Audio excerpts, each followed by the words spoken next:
엘리후가 지금 계속해서 장문의 긴 가르침이라고 하면 조금 무리가 되겠습니다. 어르신이라고 계속해서 표현을 하고 있으니까 답답해서 그럽니다. 제대로 길을 가지 못하니 스스로 원망하고, 오늘 제가 드린 페이퍼 잠깐 보시면 이 페이지에서 욥은 고난을 주신 하나님을 원망했습니다. 네 번째 줄입니다. 심지어 자신의 생일을 저주했고 자신을 음부에 지옥에 보내달라고까지 했고 차라리 죽기를 소원합니다. 이것이 얼마나 힘들었으면 이라고 말하기에는 하나님을 모르는 거예요. 그러니까 지금 엘리후가 강조하는 게 그겁니다. 하나님의 공의라고 하는, 하나님은 의인을 축복하시고 죄인을 벌하신다. 지금껏 욥의 친구들이 한 말이 그거였어요. 그러나 그 기준을 누가 정하느냐 말이에요. 하나님이 정하시죠. 우리는 그저 어림 이렇게 봐서 이것이 죄니라고 말하고 할 뿐이지, 사실 죄대로 평가하면, 죄의 무게로 달아서 평가하면 이 땅에 남아있을 사람은 아무도 없어요. 제가 출애굽기 하면서 또 민수기 하면서 종종 말씀드린 내용이, 하나님이 그냥 넘어가는 게 너무 많다라는 표현을 썼어요. 분명히 하나님이 잣대를 대고 심판하시면 남아있을 사람이 아무도 없어요. 근데 그냥 눈 감아 주시고 넘어가시니 그만한 거죠. 마찬가지로 하나님의 공의의 기준을 왜 인간이 정하느냐 말이에요. 그것은 하나님이 하실 거란 말이에요. 그러니까 평가하지 말라는 거예요. 제가 간혹 그런 말씀을 드렸을 거예요.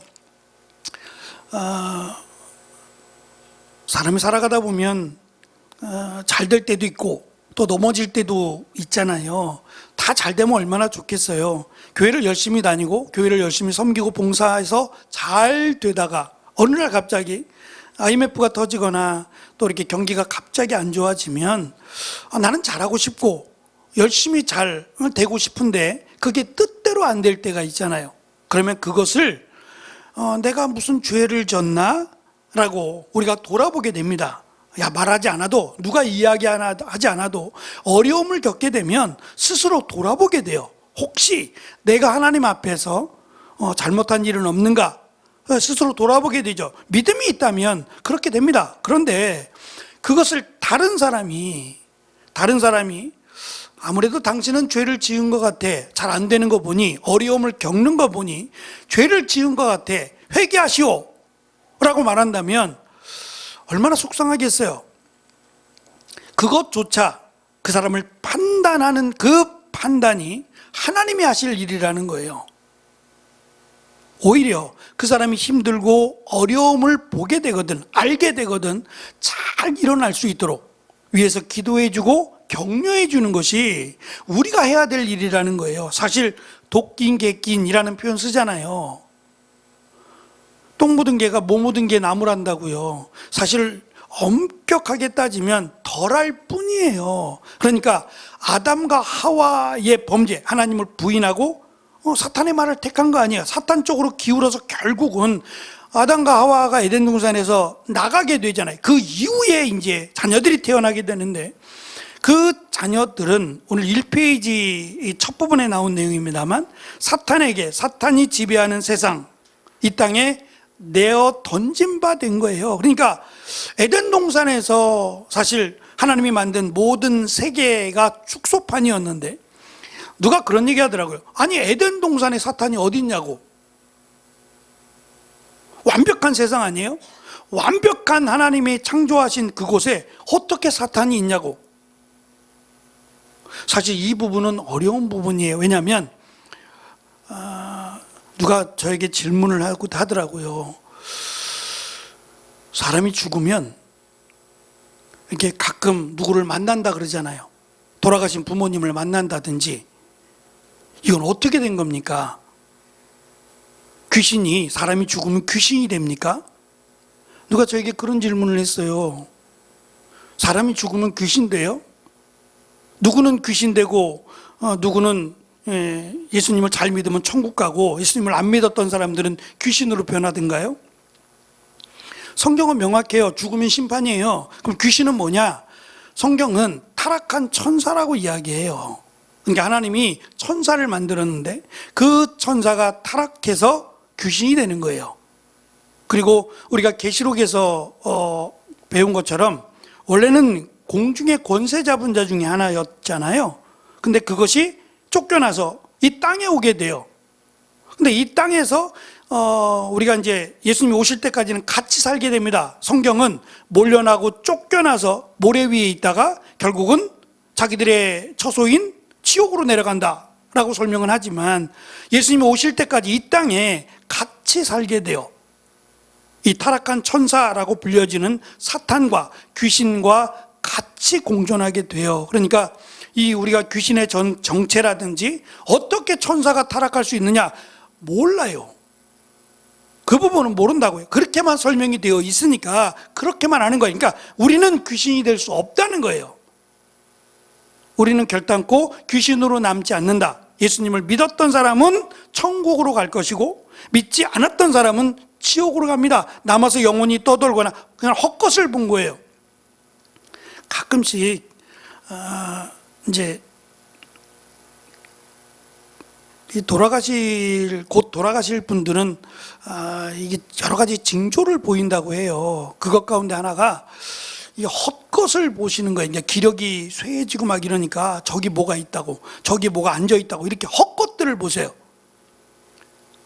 그것에 대해서 정확하게 규정은 지을 수 없어요. 근데 예를 들어서 저기 네 아버지가 앉아 있다, 나를 오라 한다, 그건 틀린 거예요. 그건 성경적으로 맞지 않아요. 그렇지 않습니다. 어떻게 와요? 오기는 못 옵니다. 그거는 정말 기력이 쇠해서 헛것을 보는 거예요. 근데 뭐 다른 거 뭐 흰 옷을 입은 사람이 왔다 갔다 하고 검은 옷 입은 사람이 왔다 갔다, 그것까지는 제가 말씀을 드릴 수 없어요. 정답이 뭐냐는 모르겠어요. 없는 건 아니니까. 귀신이 존재하니까 그것에 대해서는 말씀드릴 수 없어요. 그래서 제가 전에 있던 교회에 어르신이 정말 오늘 내일 하셨어요. 근데 이렇게 어느 날 갑자기 이제 헛것이 보이기 시작했어요. 교회를 이렇게 휠체어 타고 나오셨는데, 그래서 이제 신방을 갔다가 그 집에 뭐 해줄 수 있는 일이 있겠어요? 옆에서 찬송도 불러드리고 말씀도 좀 읽어주셨으면 좋겠다. 근데 그것도 안 되면 성경 말씀 이렇게 이 핸드폰으로 틀어줄 수 있잖아요. 말씀을 계속 틀어주든지 찬송가도 계속 좀 틀어줬으면 좋겠다. 그렇게라도 이분이 어쨌든 귀가 열려 있으니까, 귀는 마지막까지 또 열려 있다 그러네요. 그럼 열려 있으니까 기력이 쇠하고 헛것이 보일지라도 귀가 열려 있으니 그가 생전에 믿었던 하나님의 말씀을 듣는 일이 중요하겠다라고 해서 찬송가를 좀 틀어주시고 계속해서 말씀을 좀 들려주셨으면 좋겠다라고 요청을 했어요. 이제 마지막이라고 생각해서 임종 예배도 드렸습니다만, 그러니까 그러한 모습 속에서 헛것이 보이거나 귀신 존재합니다. 타락한 천사라고 설명되는 귀신이 이 땅에 있어요. 그러니까 귀신이 계속해서 우리를 괴롭힐 거 아니에요. 근데 이것이 어느 정도라고 하는 것도 사실은 알 수 없어요. 다만 하나님은 오늘 말씀에도 의인을 사랑하신다, 의인을 도우신다 라고 말씀하시잖아요. 그럼에도 불구하고 하나님이 시험하는 특별한 경우들이 있어요.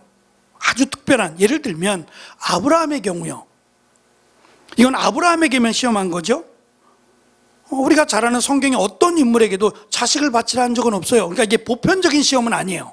아브라함에게만, 믿음의 조상으로서 아브라함에게만 허락하신 특별한 시험입니다. 그래서 자식을 100세에 낳은 아들인데 눈에 넣어도 아프지 않는데 이 자식을 바치라는 거예요. 그냥 바치는 것도 아니고 제물로 바치라는 거예요. 각을 떠야 돼요. 쪼개고 각을 떠서 내장을 빼고 이걸 다 태워야 되는 거거든요. 생각만 해도 끔찍한데, 그래서 심지어는 아내에게도, 또 자신이 믿고 맡기는 종에게도 말하지 않아요. 나중에 이제 끌려간다는 표현은 좀 그렇지만 아버지와 함께 가면서 이삭이 묻죠. 재물이 어디 있냐고. 그때 그 말을 들었던 아브라함의 속이 어땠을까요? 네가 재물이야. 못하잖아요. 하나님이 예비하셨다라고 말할 뿐이에요. 도착하자마자 그냥 두 눈 꾹 감고 묶어서 내리치려고 할 때 아브라함아 라고 하나님이 두 번에 걸쳐서 아브라함을 부르셨어요. 물론 하나님이 이삭을 다시 살릴 수 있어요. 죽이는 게 목적이 아니었어요. 아브라함의 믿음을 시험하기 위해서라고 분명히 말씀하셨거든요. 그러니까 특별한 경우입니다. 누구에게나 보편적이지 않아요. 저는 욥도 특별한 경우라고 생각해요. 아브라함처럼 지금 욥에게 주신 이 시험은 정말 특별한 시험이라고 생각합니다. 그리고 이 시험을 통해서 이러한 시험이 누군가에게 있을 수는 있어요. 그러나 아브라함의 경우에는 특별해요. 정말 자식을 바치라 하지 않아요. 하나님은 사람을 제물로 받지 않으신다라고 분명히 선을 그셨으니까 누구에게도 이런 시험은 없습니다. 아브라함에게만 처음이자 마지막으로 있었던 시험으로 보여져요. 그러나 욥의 경우는 조금 다릅니다. 그러니까 욥과 같은 시험을 경험하는 이들이 있어요. 그래서 욥을 통해서 욥과 똑같으냐 그렇게 표현을 할 수 있어요. 이건 정말 상상도 할 수 없는, 재물만 잃어버린 것이 아니라 자녀들을 한꺼번에 잃었어요. 이거는 정말 끝판왕이라고 말할 수 있는, 정말 최고치라고 말할 수 있는 정도에 해당되는 고난의 정도를 따질 때 정말 이상 없을 만큼의 고난이라고 설명되는 고난이라고 할 수 있어요. 이 정도까지라면 정말 할 말이 없어요. 제가 오늘 페이퍼에다도 그 내용을 썼는데, 누구라도 사실 이런 경우를 당하면, 이 페이지 아까 읽었던 말씀이에요. 죽기를 소원했다. 욥과 같은 고난에 처하면 인간은 자책하거나 하나님을 원망하며 죽기를 소원할 가능성이 매우 높다는 거예요. 이걸 어떻게 감당해 내겠냔 말이에요. 그러니까 특별하다라고 말할 수 없는데 이 부분에서 욥기를 통해서 지금 가르쳐 주는 거예요. 이러한 경우가 혹시라도 아주 특별한 경우라도 생긴다면 첫 번째, 하나님의 공의를 기억하라는 거예요. 그래서 제가 이 페이지에 엘리후가 강조하는 하나님은 어떤 분이냐에 대해서 강조하는 6가지를 정리를 해놨어요. 첫째는 하나님은 전능하시며 심과 지혜가 무궁하시나 아무도 멸시하지 않으신다. 악인을 살려두지 않으시며 고난받는 자를 신원하신다. 도우신다는 얘기입니다. 눈을 의인에게서 돌이키시지 않으며 그를 왕과 같이 존귀하게 하신다. 그 백성의 행위와 허물을 알게 하시고 교훈을 듣게 하시며 죄에서 돌이키게 하신다. 공고한 자를 구원하시는 분이다. 인간이 헤아릴 수 없는 큰 일을 행하시는데 이 모든 역사는 우리의 징계를 위해 혹은 땅을 위해서 하는 것이며 이것이 곧 긍휼의 역사라고 설명을 합니다. 무슨 얘기냐면 하나님이 이스라엘 백성들을 광야에서 시험하시잖아요. 그래서 그 시험을 이렇게 들여다보면 이 먹을 것 때문에 불평하고 또 마실 물이 없다고 불평해요. 이 부분은 알아서 챙겨주지 않았다는 얘기예요. 사람마다 갈증을 느끼는 정도가 다르잖아요. 배고픔을 느끼는 정도가 다르잖아요. 먹는 양이 다르고 체형이 다른데요. 누구랑 똑같이 똑같은 시간에 똑같은 양을 먹지 않으니까 다를 수 있어요. 그러니까 더 갈증을 느끼는 사람이 있을 수 있는데 제때 미리 주지 않는다는 것 때문에 지금 불평하는 거예요. 그것이 어느 정도 시간이 지났는가는 알 수 없어요. 그들이 원망할 만큼 정도의 갈증이 있었느냐 그것도 알 수 없어요. 그러나 중요한 것은 하나님을 믿었다면 원망하지 않았을 거라는 거예요. 하나님을 온전히 하나님으로 믿었다면 원망이나 불평을 하지 않았을 거예요. 또 한 가지, 하나님의 공의라는 것이 하나님이 그냥 아무리 불평하고 투정해도 그냥 다 받아주는 분이 아니라는 거예요. 내가 하나님 앞에 무슨 짓을 해도, 심지어 하나님을 지금 이 엘리후가 책망하는 게 뭐냐면 당신이 하나님을 제대로 모르니까 하나님을 원망하고 하나님을 평가했다는 거예요. 그게 죄라는 거예요. 당신이 스스로 죄를 짓지 않는다고 느끼고, 아니 하나님 나 같은 자를 심판하시면 어떡합니까? 나 같은 자에게 고난을 주시면 어떡합니까? 정말 고난받아 마땅한 자에게 고난을 주셔야지, 아니 나같이 의로운 자에게 하나님 고난을 주시면 어떻게 합니까? 라고 말하는 이것이 죄라는 거예요. 하나님 앞에, 공의로우신 하나님 앞에 무고한 자, 무죄한 자는 아무도 없어요. 그렇게 말하면 안 된다는 거예요. 지난주에 최동희 집사님하고 은혜 나눔 시간에 커피를 마시면서 칸티가 지금 한 달 동안 그 고향인 모국인 베트남에 가 있는 거예요. 그래서 언제 오나요? 그랬더니 연락도 없대요. 언제 갔는지 뭐 굳이 연락해야 될 이유는 없죠. 근데 조금 섭섭하신가 봐요.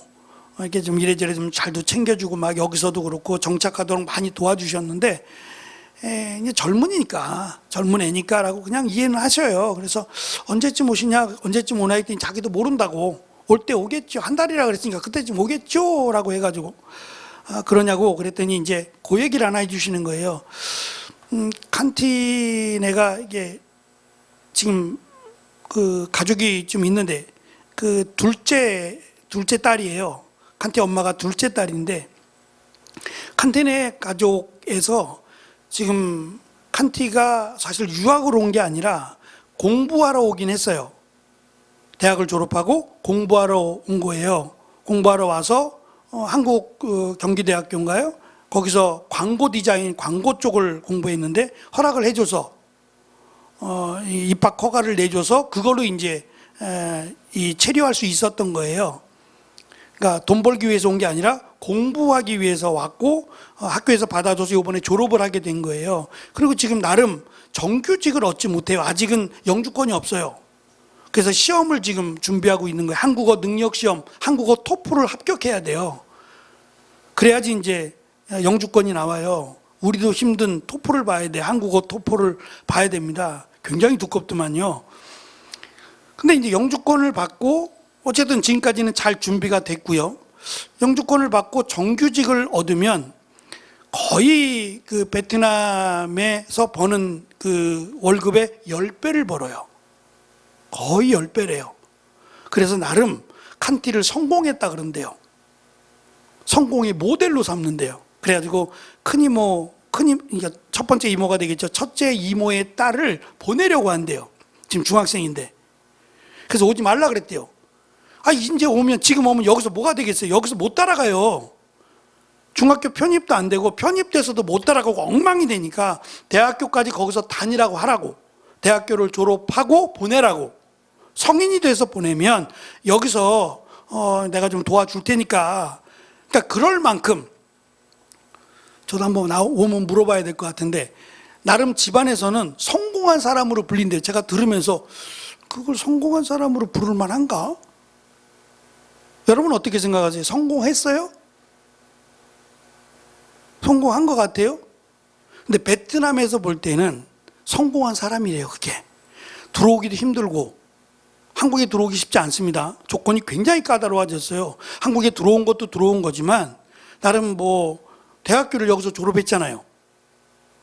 그리고 나름 번역도 하고 돈을 벌고 있으니까 얼마인지는 알 수 없지만 그냥 본인 생활할 만큼 된대요. 그래서 성공했대요. 성공의 기준이 다르구나. 우리가 성공했다 그러면 어느 정도 돼야 성공한 거예요? 성공이란 말을 붙이려면 우리의 기준에서 저 사람 성공했네 라고 말을 하려면 어느 정도여야 성공했다는 말을 붙여요? 그냥 웬만큼 부자는 안 되죠. 웬만큼은 안 될 거예요. 저기 그냥 보일 때 좀 커다란 빌딩을 하나 갖고 있다면 저 사람은 성공했네 이 정도 얘기하잖아요. 성공의 기준이 다르잖아요. 베트남에서 볼 때는 이 정도만 돼도 성공한 거래요. 근데 우리 입장에서 보면 이걸 성공한 거라고 말할 수 있나? 성공이라는 단어를 붙일 수 있나? 생각하죠. 그러니까 사람마다 생각하는 기준이 달라요. 생각하는 기준이. 마찬가지로 하나님이 보실 때 그 하나님의 기준을 우리가 평가해서는 안 된다는 거예요. 지금 욥이 평가하고 있는 그 평가 자체가 잘못됐다고 가르쳐 주는 거예요. 그것이 죄라고. 감히 하나님을 평가하고 판단하고 하나님을 책망하고 또 하나님은 이랬다 저랬다 하시는 분 평가했잖아요. 그리고 하나님이 나를 쳤다, 하나님이 나를 심판했다라고 하는 것 자체가 죄라고 말하는 거예요. 그냥 어려움을 겪었으면 그것이 감당할 수 없는 어려움이었으면 하나님께 은혜를 구하면 돼요. 하나님 도와주세요. 하나님 함께 해주세요. 저를 좀 불쌍히 여기. 이게 정답이라는 거예요. 이렇게 나왔어야 되는데 계속 지금 그 친구들하고 계속 논쟁을 하고 있잖아요. 오라, 너희가 틀렸어, 내가 맞아, 계속 논쟁을 하고 있는 이 모습이 친구들도 잘못됐지만 욥도 잘못됐다는 거예요. 그 결정적인 이유가 하나님을 모르기 때문이라고 지금 가르쳐 주는 겁니다. 3페이지 보시면 중간에 욥의 경우처럼 의로움 가운데 고난을 당하는 것은 언뜻 생각하면 일종의 고난의 신비이기도 합니다. 하지만 잘못을 깨닫게 하고 하나님의 성품을 드러내는 신비이기도 해요. 왜냐하면 고난이라고 하는 것이 오면 인간은 위축될 수밖에 없어요. 특별히 인간이 느낄 수 있는 한계를 겪을 때 누구든지 신을 찾아요. 누구든지. 인간이 할 수 없다, 내가 할 수 없다라는 벽을 느끼게 되면 그때는 여러 가지 신을 다 찾게 돼요. 그게 인간의 한계예요. 그렇다면 진짜 살아계신 하나님, 그 하나님을 우리가 어떻게 측량할 수 있겠냐는 거예요. 지금 여러 가지로 설명했죠. 우리가 36장, 37장을 읽어보면 하늘의 비를, 하늘의 바람을, 구름을, 이런 것들을 우리가 상상도 할 수 있겠느냐. 이게 자연스럽게 이루어지는 게 아니라 하나님이 그렇게 하고 계신다 라고 설명하고 있어요. 그런 하나님을 우리가 어떻게 이해할 수 있겠느냐. 그 하나님의 전능하심, 그 하나님의 공의로우심 앞에서 나는 죄인입니다 라고 고백하는 것이 우리가 마땅히 해야 될 일이다 라고 설명할 수밖에 없습니다. 4페이지 맨 마지막에 보시면 우리는 거룩하신 하나님 앞에 내세울 것이 없는, 그렇다고 그냥 나는 무익한 자입니다, 무익한 자 이렇게 고백하며 살라는 게 아니에요. 하나님 앞에서 말이에요. 하나님 앞에서 내가 얼마나 보잘것없고 구원받을 자격이 없는 존재임을 인정하고 시작해야 된다는 겁니다. 그래서 죄인이기에 인자로 오신, 내일 새벽 예배 말씀입니다만 예수님께서 제자들에게 물으셨죠. 너희들은 나를 누구라고 하느냐? 사람들이 나를 누구라고 하느냐 물었더니 어떤 이들은 세례 요한이라 하고 어떤 이들은 엘리야라고 어떤 이들은 선지자 중에 하나라고 하더이다. 예수님 거기에 대해서 말씀하지 않으세요.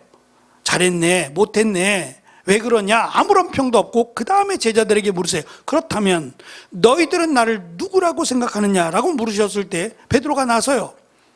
제가 이건 당연한 대답이라 그랬어요. 주는 그리스도이십니다 라고 대답했어요. 근데 여기에 대해서 예수님은 잘했다 칭찬이 없어요. 아무런 평도 없으세요. 그리고 침묵하라고 말씀하세요. 경고하신다고요. 그리고 나서 이제 왜 침묵해야 되고 왜 들어야 되는지 이유를 설명하세요. 그것이 뭐냐면 인자, 사람의 아들이에요. 예수님이 사람의 아들로 오신 목적이에요. 이유거든요. 그 이유가 우리의 죄를 대신하여 고난을 받고 죽기 위해서예요. 그래서 인자로 오신 거예요. 그러니까 그들이 생각했던 하늘의 문이 열리고 빰빠밤 하고 나팔 소리가 들리고 예수님이 하늘로부터 멋지게 이렇게 임하실 거라고 생각했어요. 그래서 하늘을 쳐다본다 그랬잖아요. 늘 하늘을 쳐다보고 있고 예루살렘 성전에 파수대가 있어가지고 그 파수대 위에 올라가가지고 언제 오시나, 이거 오시면 나팔 부르려고 나팔까지 준비하고 있었어요. 24시간을 교대하면서 하늘만 쳐다보고 있다니까요. 그만큼 메시아가 그렇게 올 줄 알았는데 세상에 사람의 아들로 온 거잖아요. 마리아와 요셉의 아들로 오신 거잖아요. 비천하게 마국간에서 태어나시고 왜 이렇게 하셨냐는 거예요. 그 이유를 설명하세요. 죽기 위해서, 그리고 3일 만에 부활하기 위해서, 우리를 죄에서 구원하기 위해서 인자로 오셨다고 설명해요. 그러면 아멘이죠. 아멘 아닙니까? 이건 무조건 아멘이죠. 이렇게 해야 우리가 구원을 받는 거예요. 예수님이 하나님이신데 그 하나님이 인간의 육체로 오셔서 우리의 죄를 대신하여 거룩한 피를 흘려주셔야, 그리고 그 피로 인하여 우리가 예수 그리스도를 믿음으로 의롭게 되고 구원을 받아요. 근데 이 말을 듣고 베드로가 예수님을 꾸짖어요. 뭔 얘기 하시는 겁니까 지금? 예수님은 왕이 되셔야 될 분인데 죽다니요. 그러니까 그 안에는 죽으면 우리는 어떡하라고요? 모든 걸 버리고 예수님을 따랐는데 우리는 어떡하라고요? 라고 하는 생각이 내재되어 있어요. 예수님이 베드로를 똑같은 단어로 꾸짖습니다.